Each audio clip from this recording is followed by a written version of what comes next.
ये साल 2021 की बात है जब सेबी को एक आईटी कंपनी के अंदर एक स्कैम की फनक लगती है। सेबी यहाँ पर नोटिस जारी करती है। 2021 सितंबर की बात है और मैनेजमेंट इस बात को 2022 में बाहर निकालता है और तब तक मैनेजमेंट की इस बात को कोई जान नहीं पाता है। निवेशक इस बात से बिल्कुल अनजान होते हैं। लेकिन फरवरी 2022 से पहले अगर आप देखें तो सब कुछ सही चलता है, सब स्मूथली चलता है। स्टॉक यहाँ पर मल्टी बैगर बन चुका होता है।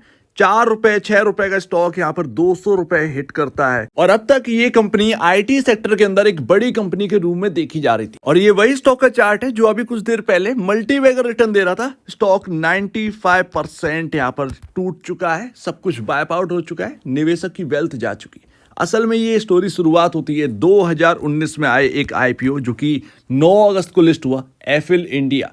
एंड 2020 में कोविड के टाइम आप जानते हैं कि किस तरीके से मार्केट क्रैश हुआ। ऐसे में निवेशक यहाँ पर ढूंढने लगे कौन से बिजनेसेस चल रहे हैं जहां पर पैसा निवेश किया जाए एंड उनके स्टॉक चलने लगे। उसमें नाम निकल कर आता है आईटी। घर से काम कर सकते हैं आईटी के यहाँ पर प्रोफेशनल्स। एंड ऐसे में आईटी स्टॉक्स जो गिर रहे थे वो वापस से चलने लगते हैं। बहुत सारा पैसा आईटी के अंदर इन्फ्यूज किया जाता है, छोटे से छोटा शेयर भागने लगता है। ऐसे में हम देखते हैं कि एफिल का कॉम्पिटिटर ब्रैडकॉम ग्रुप लिमिटेड यहाँ पर पेनी स्टॉक बना हुआ है। 8 रुपए पर यहाँ पर स्टॉक का प्राइस हमें देखने को मिलता है एंड यहाँ पर निवेशक कूद पड़ते हैं और पैसा यहाँ पर झोंक दिया जाता है बुरी तरीके से, ताकि ये कंपनी भी अब छोटे से बड़ी बनती हुई दिखाई दे। ऑफ कोर्स यहाँ पर जो फाइनेंशियल में दिखाई दे रहे थे वो एफिल से बेहतर दिखाई दे रहे थे, कई गुना में यहाँ पर जो है काम कर रही थी कंपनी। बट ऐसा कुछ भी नहीं है जो कि अब पता चल रहा है। लेकिन ये मार्केट में कोई नई बात नहीं है। 2018 में हुआ स्कैम मनपसंद बेवरेजेस में भी कुछ ऐसा ही हाल था। हालांकि अभी ब्रैडकॉम ग्रुप का जो स्कैम है वो पूरी तरीके से स्कैम अभी करार नहीं कर सकते क्योंकि फाइनल रिपोर्ट सेबी की नहीं आई है। बट मनपसंद बेवरेजेस में क्या हुआ था ये आप देख सकते हैं। सेबी अपॉइंट करती है चौकसी एंड चौकसी को ताकि फॉरेंसिक ऑडिट हो सके मनपसंद बेवरेजेस के फाइनेंशियल्स का। एंड फाइनेंशियल स्टेटमेंट जो थी वो FY19 से FY20 की रखी गई थी। एंड जो निकल कर आता है वो बड़ा डरावना होता है। मार्केट का एक्सपेक्टेशन था मनपसंद बेवरेजेस से कि ये काफी बड़ी कंपनी बने, फ्रूटी या माजा हमें देखने को मिल रही है, उसकी जगह मनपसंद बेवरेजेस से यहाँ पर का प्रोडक्ट देखने को मिले। बट अनफॉर्चुनेटली मैनेजमेंट का कॉन्फिडेंस से ज्यादा देर तक बरकरार नहीं रहता है। एक समय तक यहाँ पर चलता है बट उसके बाद बात समझ में आ जाती है कि कहीं ना कहीं कुछ गड़बड़ है। एंड ऐसे में डिमांड होती है फॉरेंसिक ऑडिट की एंड फॉरेंसिक ऑडिट किया जाता है। निकल कर आता है fake company units, fake result, सब कुछ फेक, एवरीथिंग इज फेक। जो रिजल्ट में दिखा रहे थे वो सब कुछ फेक है। फेक एक्सपेंसेस, जीएसटी को यहाँ पर धोखा। स्टॉक 2015 में लिस्ट होता है और लगातार यहाँ पर हाई पर हाई करता है क्योंकि यहाँ पर फाइनेंशियल इतने स्ट्रॉन्ग दिखाए जाते हैं। बट जैसे ही यहाँ पर बात चलती है फॉरेंसिक ऑडिट की, ये 2018 की बात है, टूट जाता है ये स्टॉक 450 के अराउंड से। एंड 2-3 दिनों में ये स्टॉक 200 से नीचे का चला जाता है। फिर धीरे धीरे इसकी गाड़ी और नीचे चलती चली जाती है। एंड ऐसे में निकल कर आता है कि कंपनी ने स्कैम कर दिया है, सब कुछ फेक है और स्टॉक फिर 6 रुपए पर क्लोज देता है 2020 में और स्टॉक मार्केट से चला जाता है। ऐसे में निवेशकों के पैसे जो है वो पूरा बर्बाद हो चुका होता है। जो एक्सपेक्टेशन थी वो मिट्टी के भाव बिक रही थी और सेबी यहाँ पर फैसला लेती है कि मनपसंद बेवरेजेस के जो टॉप ऑफिशियल्स और डायरेक्टर्स हैं उन्हें 3 साल के लिए बैन कर दिया जाए। सिक्योरिटी मार्केट से कुछ भी खरीद बेच नहीं कर सकते और 74 लाख रुपए की पेनल्टी लगाई गई जो मैनिपुलेट और मिस रिपोर्टिंग ये कर रहे थे फाइनेंशियल स्टेटमेंट्स की। और इन सबको देखते हुए इक्विटी की दूसरी परिभाषा भी हमें समझ में आती है। परिभाषा क्या है वो हम जानते हैं, बट दूसरी परिभाषा जो कि एक डार्क फेस रखती है इक्विटी का, वो हमें समझ में आ रहा है कि अगर हमने पैसा निवेश कर रखा है, कॉन्फिडेंटली निवेश कर रखा हो या फिर हमने प्राइस को देखकर निवेश कर रखा हो, वो सिर्फ और सिर्फ अपना डिसीजन है। अगर वहां पर गेन्स होते हैं तो वो सिर्फ और सिर्फ हमारे गेन्स है, लेकिन अगर लॉस होता है तो डेफिनेटली वो लॉस भी निवेशक को ही झेलना पड़ेगा, चाहे कंपनी फ्रॉड हो या कितनी भी डूबी हुई हो, कितनी भी सच्ची हो या कितनी भी झूठी हो। एंड ब्रैडकॉम ग्रुप के अंदर जो भी मामला चल रहा है वो सिर्फ और सिर्फ चल रहा है सुरेश कुमार रेड्डी के बदौलत, जो कि आपके सामने ये कंपनी के फाउंडर हैं, जो कि अभी मार्केट से बाहर हैं एंड कंपनी के मैनेजमेंट से भी बाहर कर दिए गए हैं। कंपनी के बहुत सारे लोग बिल्कुल निकाल दिए गए हैं, सेबी ने ऑर्डर दे दिया था।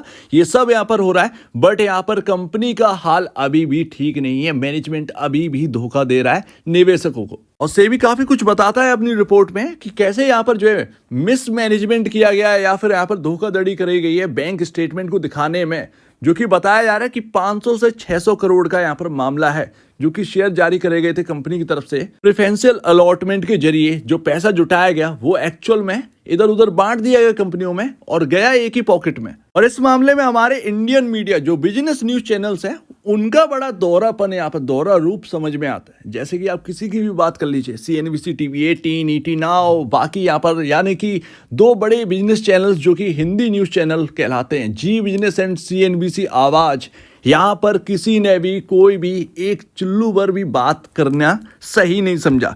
पूरा का पूरा मामला यहाँ पर जो है खिंचा चला जा रहा है। लेकिन एक भी यहाँ पर अगर कोई कमेंट भी आ जाए इन चैनल्स पर तो बहुत बड़ी बात। लेकिन अगर आप सोच रहे हैं कि ये सिर्फ और सिर्फ 500 करोड़ का स्कैम था, नहीं, ये स्कैम बहुत बड़ा है और ये लास्ट में आपको समझ में आएगा। बट अगर आप देखें तो मनपसंद बेवरेजेस की जो मैंने आपके सामने बात रखी है, इस कंपनी के साथ भी वही हुआ, इस कंपनी के अंदर भी स्कैम हुआ एंड इसको यहाँ पर सभी ने कवर किया, चाहे CNBC टीवी 18 हो वगैरह वगैरह। मैं एक क्लिप दिखाता हूँ। मनपसंद बेवरेजेस टिम्सी Jaipur. Yes, as you rightly mentioned, Ministry of Corporate Affairs has on मनपसंद beverages. और ब्रैडकॉम ग्रुप के बहुत सारे निवेशक जो कि रिक्वेस्ट कर रहे थे, ईमेल कर रहे थे, इवन मैं खुद भी ईमेल कर रहा था। उसके बाद कहीं एक रील आपके सामने अपडेट होती है इनके यूट्यूब चैनल पर, CNBC आवाज पर छोटा सा अपडेट दिया जाता है कि ब्रैडकॉम ग्रुप के अंदर चल क्या रहा है। बहुत सारे रिक्वेस्ट करने के बाद इससे ये बात समझ में आती है कि यहाँ पर जो न्यूज़ चैनल के जो एडिटर्स हैं वो चाहते ही नहीं है कि ये कवर हो, जबकि यहाँ पर इतना बड़ा मैटर हो चुका है। स्टॉक मल्टीबैगर बन गया। कोई स्टॉक मल्टीबैगर बनता है तो ज़रूर यहाँ पर कुछ ना कुछ कवरेज यहाँ पर देखने को मिलती है, बट कुछ भी ऐसा यहाँ पर देखने को मिला, एक चुल्लू पर बात तक नहीं करेगी एंड इतना बड़ा मैटर हो गया। 6.5 लाख निवेशक इसमें फंसे हुए हैं। बट अनिल सिंघवी जो कहते हैं कि रिटेल की आवाज़ जी बिजनेस, हम निवेशकों की यहाँ पर जो है मदद करने के लिए बैठे हैं। CNBC पर जो है वो एडिटर्स चिल्लाते हैं कि रिटेल की आवाज़ CNBC आवाज़, बट एक्चुअल में आप देखें तो अपना पर्सनल इंटरेस्ट है इन सभी का एंड कोई भी इसके लिए आगे नहीं बढ़ रहा है। लेकिन अभी तक जो फाइनल ऑर्डर है सेबी का वो अभी तक नहीं आ पाया एंड इसके बारे में कोई कुछ बात ही नहीं कर रहा है। जब कोई इस बात पर कुछ नहीं बोलता है, कोई इस बात पर कोई सुनता भी नहीं है, तब यहाँ पर निवेशक जाते हैं RTI के पोर्टल पर और एप्लीकेशन दर्ज करते हैं और सेबी से पूछते हैं कि अब यहाँ पर कितना टाइम लगेगा उस फाइनल ऑर्डर में। एंड आंसर बड़ा चौंकाने वाला निकल कर आता है सेबी की तरफ से कि फाइनल ऑर्डर कंप्लीट हो गया है, बट अभी जो है वो काफ़ी कॉन्फिडेंशियल रखना पड़ेगा, बाहर नहीं निकाल सकते। कोई भी टाइम यहाँ पर बताया नहीं जाता है, कितना टाइम, कितना समय लगने वाला है, कितना साल लगने वाला है, ये भी कुछ नहीं पता। बट फाइनल ऑर्डर यहाँ पर जो है बन चुका है, लेकिन हम रिलीज नहीं कर रहे। किस बात का देरी है ये समझ नहीं आती एंड बहुत सारे निवेशक जो है वो RTI की हेल्प लेते हैं ये पता करने में, लेकिन हर बार बस एक ही यहाँ पर बात निकल के आती है कि फाइनल ऑर्डर पूरा हो चुका है, बट अभी जो है वो गुप्त रखा गया है, अभी हम बाहर नहीं निकालेंगे। कंपनी कैसे धोखा दे रही है ये जरा समझते हैं। तो यहाँ पर आपके सामने NFRA का अपडेट आ चुका था इस कंपनी के ऊपर। काफी लंबे वक्त बाद ऑडिट हुआ, सब कुछ हुआ, देखने के बाद NFRA बोलता है कि कुछ तो यहाँ पर गड़बड़ चल रही है एंड इसकी वजह से जो ऑडिटर है, जो यहाँ पर ऑडिट करते हैं इनके फाइनेंशियल रिजल्ट्स, उनको हम बाहर निकालते हैं और ऑडिटर को कुछ 5 साल या 6 साल की यहाँ पर जो है बैन लगाते हैं एंड कुछ पेनल्टी यहाँ पर रखी जाती है 30-40 लाख रुपए और उसके बाद ऑडिटर का इस्तीफा। यहाँ पर एक नया ऑडिटर आता है, उस नए ऑडिटर के बाद यहाँ पर अगर आप देखें तो दूसरा ऑडिटर आता है DP शारदा, नए वाले, यानी कि जिसे बैन कर दिया था उसके बाद एक ऑडिटर जो आया था वो छोड़कर चले गए थे कंपनी रिजल्ट आने से पहले। दूसरे में DP शारदा भी यहाँ पर रिजल्ट आने से पहले यहाँ पर छोड़ के चले जाते हैं एंड अब आते हैं इनके बाद प्रदीप, जिनके काम यहाँ पर जो है सौंपा गया है कि आप फाइनेंशियल रिजल्ट लेके जाइए। बट यहाँ पर एक ट्विस्ट, 12 अगस्त की डेट दी गई थी एंड उससे पहले आपके सामने 31 जुलाई की डेट दी गई थी फाइनेंशियल रिजल्ट्स की। प्रॉमिस किया गया था मैनेजमेंट की तरफ से निवेशकों को कि हम 31 जुलाई को फाइनेंशियल रिजल्ट लेके आएंगे पूरे साल का, बट वो प्रॉमिस भी फेल हो चुका है। अब एक नई डेट है 12 अगस्त और 12 अगस्त के कुछ दिन पहले ही 6 अगस्त को रिजाइन कर देते हैं DP शारदा एंड काफ़ी कुछ कहते हैं ये कि कंपनी जो है वो कोऑपरेट नहीं कर रही है एंड जो इन्फॉर्मेशन मांगी जा रही है वो देने से इनकार कर रहे हैं, जिसकी वजह से हम फाइनेंशियल रिजल्ट जो है वो बना नहीं पा रहे। एक टाइम पीरियड बताया गया कि 1 महीना 45 दिन ऑलमोस्ट लगते हैं किसी फाइनेंशियल रिजल्ट को ऑडिट करने में, बट यहाँ पर कोई भी जो मांग है ऑडिटर्स की वो पूरी नहीं करेगी। यानी कि कंपनी का जो मैनेजमेंट है वो बहुत ही मिसबिहेव कर रहा है, काफ़ी यहाँ पर घुमा फिरा रहा है, ये बात समझ में आ रही है। एंड 12 अगस्त की डेट भी फेल हो गई। 20 अगस्त तो बहुत दूर की बात है, जो इन्होंने कहा था कि रिजल्ट लेके आएंगे, वो डेट भी अब फेल हो चुकी है। तो आपके सामने ये है एंड नया यहाँ पर जो ऑडिटर रखा गया है वो भी कहीं ना कहीं जो एक पैटर्न चला आ रहा है कि रिजल्ट के कुछ 4-5 दिन पहले ऑडिटर का रिजाइन सेम टू सेम कहीं ना कहीं अब इस बार भी यही हो सकता है। एंड सेबी अभी भी शांत है, ये चल रहा है निवेशकों के साथ। अब आप समझ चुके होंगे कि निवेशकों का क्या हाल होगा। कंपनी 95% स्टॉक टूट चुका है, निवेशकों की वेल्थ खत्म हो चुकी है, सिर्फ और सिर्फ एक इतना लंबा टाइम 3 साल का टाइम पीरियड खींचने पे। ऑफ कोर्स यहाँ पर अगर आप देखेंगे तो यहाँ पर मनपसंद बेवरेजेस में भी टाइम लग गया, but time to time update निकल के आया। एंड लगातार यहाँ पर जो है आपके सामने जो है वो आपके सामने ही है, कुछ भी यहाँ पर इंफॉर्मेशन निकल कर नहीं आ रही है। निवेशक यहाँ पर परेशान हो चुके कि बात करें तो किससे करें, कई सारे ऑप्शंस यहाँ पर अपनाए जाते हैं।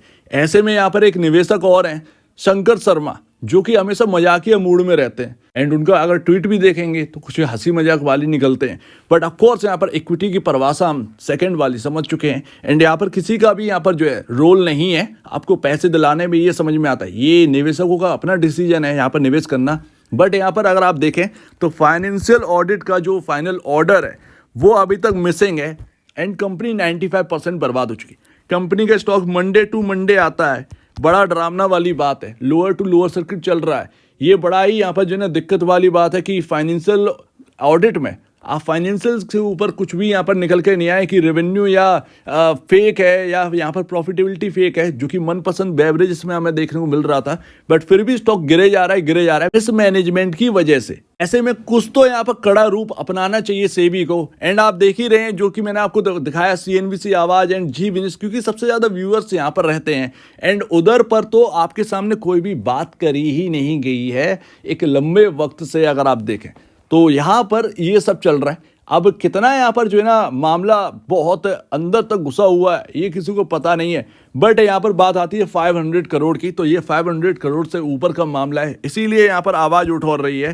क्योंकि पैसा तो बर्बाद हो चुका, बट अगर इसके ऊपर कुछ आप कर ही नहीं रहे हैं एक्शन, तो फिर यहाँ पर जो है निवेशक का एक टाइम और उसकी वैल्यू भी खराब होती है एंड क्रेडिबिलिटी भी खराब होती है। स्टॉक मार्केट का यहाँ पर जो एक रूप है वो डार्क फेस भी दिखता है। एंड सेबी यहाँ पर कुछ नहीं कर रही है, तो सेबी जो कहती है कि हम निवेशकों के लिए, वो फिर बात बिल्कुल यहाँ पर गड्ढे में घुस चुकी है। एंड अगर आप देखें तो यहाँ पर आपके सामने सुरेश कुमार रेड्डी जो है वो पहले एज अ फॉरेन एक इन्वेस्टर या कह सकते हैं फॉरेन प्रमोटर की तरफ से दिखते थे, जो कि स्टेक काफ़ी ज़्यादा ओन करते थे। उनकी तरफ से अचानक से स्टेक जो है वो बेच दी गई। एक ही क्वार्टर में ये मामला था, यानी कि 4 महीने में ये मामला था। बेच दी जाती है हायर साइड पर एंड वहाँ पर 4 फर्म्स जो है वो एंटर करती हैं। शारदा एंड आराधना, बहुत सारे यहाँ पर कॉमोसेल्स नाम से 4 फर्म हैं जिनके पास अचानक से स्टेक आ जाती है ब्रैडकॉम ग्रुप की। एंड ये जो प्रमोटर है वो सडनली यहाँ पर जो है बाई करते हैं इन 4 फर्मों की स्टेक, 100% बाई कर लेते हैं। और अगर 4 फर्मों को अगर आप बाई कर रहे हैं उनकी पूरी की पूरी स्टेक, तो इसका मतलब ये है कि उनके पास जो होल्डिंग डली हुई है ब्रैडकॉम ग्रुप की वो भी इनके हाथ में आती है। बट मामला इतना सीधा नहीं है। यहाँ पर जो बेचा गया प्राइस है वो कितना था एंड इन 4 फर्मों का बाई प्राइस कितना है ये अभी तक नहीं पता। कितना गैप है इसके अंदर ये भी नहीं पता। बहुत सारी बातें जो कि अभी भी छुपी हुई हैं। मामला सिर्फ 500 करोड़ का नहीं है, अगर आप देखेंगे तो उससे ऊपर का निकल सकता है। मैं कोई यहाँ पर ब्लेम नहीं कर रहा हूँ, लेकिन मैं बता रहा हूँ। एंड इसके ऊपर क्लैरिफिकेशन आना चाहिए कंपनी का कि ये क्यों हुआ, एंड प्राइसिंग भी आना चाहिए इन 4 फर्मों की कि किस भाव पर इन्होंने शेयर खरीदे एंड यहाँ पर किस भाव पर सुरेश कुमार रेड्डी ने शेयर बेचे थे। तो ये जो प्राइसिंग निकल के आएगी, कम से कम एक गैप समझ में आएगा कि कितना है। तो गैप है या नहीं है डजेंट मैटर, बट इसके ऊपर क्लैरिफिकेशन आने चाहिए कि 4 फर्मों में आपने क्यों बाय किया। साफ साफ क्लैरिफिकेशन चाहिए। दूर बैठे हैं, बाहर निकाल दिया, इससे कुछ भी सॉल्यूशन नहीं निकलेगा। सेबी से तो बहुत ही यहाँ पर रिक्वेस्ट है कि आप इसके ऊपर कुछ एक्शन लीजिए। इस बार भी 12 अगस्त से पहले ऑडिटर निकल चुके हैं और ये कोई आम बात नहीं है, ये आपका मजाक उड़ाने वाली बात है। निवेशक तो बर्बाद हो चुका है, बट यहाँ पर वो जो क्रेडिबिलिटी थी एंड सेबी का जो नाम था वो बिल्कुल बर्बाद हो रहा है। तो ऐसे में कौन आगे बढ़कर आए? क्या ये टीवी चैनल्स कुछ बोलेंगे या सेबी कुछ बोलेगा? कुछ नहीं पता, लेकिन अभी आपके सामने कुछ ऐसा ही चल रहा है। एंड ये है स्कैम 2022 को ये सारी चीजें जो है वो सामने आई कि स्कैम हो चुका है अंदर कुछ 500 से 800 करोड़ रुपए का, जो कि प्रेफरेंशियल अलॉटमेंट में डपे गए हैं एंड उसका कोई भी यहाँ पर अता पता नहीं है। ये बात इतनी सीरियस है कि निवेशक शायद इससे दूर रहे, बट मैं सिर्फ और सिर्फ ब्रैडकॉम ग्रुप के निवेशक से ये कहना नहीं चाहता हूं कि आप इसके अंदर कुछ करें, हमारे हाथ में कुछ है भी नहीं। बट एक्चुअल में अगर आप देखें तो मैं बाकी जो मार्केट में जो निवेशक हैं उनसे भी कहना चाहता हूं कि उनकी स्टॉक में भी अगर कुछ ऐसा हो गया ना तो धरे के धरे रह जाओगे। तो इससे बढ़िया ये है कि सेबी जो है वो जल्द से जल्द कुछ करे एंड एग्जाम्पल सेट करे। और यहाँ पर आप जो भी कर रहे हैं वो बहुत यहाँ पर लेट हो चुका है, कुछ जल्दी करने की जरूरत है।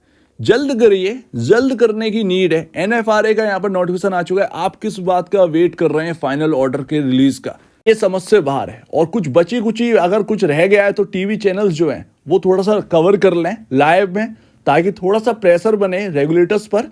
और थोड़ा सा यहाँ पर एनएसई को भी ध्यान देना चाहिए कि निवेशकों की एकदम ना धुलाई कर दी है आपने स्टॉक को बाहर करके। एटलीस्ट अगर आप देखें तो कंपनी के मैनेजमेंट पर क्या फर्क पड़ा इससे आपको कोई लेना देना नहीं है, बट एक्चुअल में निवेशक का आपने जो है वो बुरा हाल कर दिया। सो दैट कम से कम एनएसई कुछ ऐसे यहाँ पर जो है रूल्स लाए कि निवेशक का भी कुछ भला हो सके। अदरवाइज अगर आपको सिर्फ और सिर्फ ब्रोकरेज से प्यार है एंड यहाँ पर जो है कुछ फीसेस से प्यार है जिससे आपको यहाँ पर जो है अपना प्रॉफिट बढ़ाना है, तो फिर कोई मतलब ही नहीं है। अब दीजिए मुझे वीडियो देखने के लिए बहुत धन्यवाद दोस्तों।